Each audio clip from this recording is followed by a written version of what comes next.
Just hours ago, each of us climbed out of bed, walked to the bathroom sink, turned on the faucet, and brushed our teeth. It never dawned on us this morning to ask several important questions.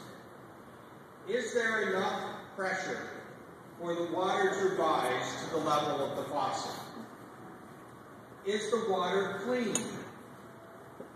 Will there be water running throughout the day, or do I need to fill a pitcher of water now to care for the rest of the day? There are similar questions that we never think about electricity. We simply flip the switch and we expect the light bulb to shine, the coffee grinder to do its work, the television to show its image.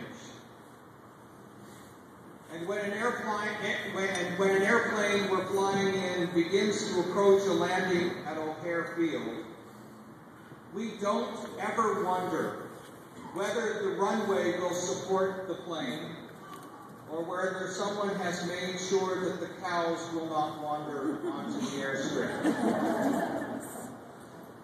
Apparently, these are not significant questions in our lives.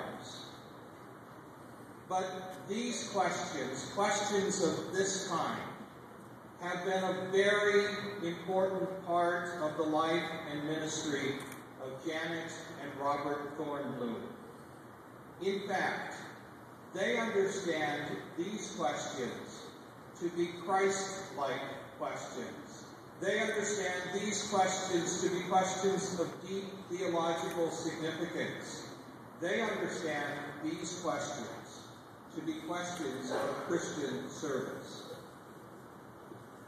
Following graduation from North Park College in 1960, the Thornblooms began what became a 44-year vocation as missionaries with the people of Congo. In this country, they met people who were hungry, thirsty, naked, and ill. And in response, they built dams to irrigate the fields. They dug wells to bring water into the homes of people. They installed hydroelectric plant to provide electricity for a hospital. They engineered water wheels to grind corn and haul coffee. They cleared a runway so small planes could land with medical supplies. They built sawmills to harvest the lumber. Today we recognize Janet and Bob for their work of compassion, for their work of economic development, for their work of engineering, for their work of water purification, for their work of providing for basic human needs among the people of Congo, all done in the name of Christ.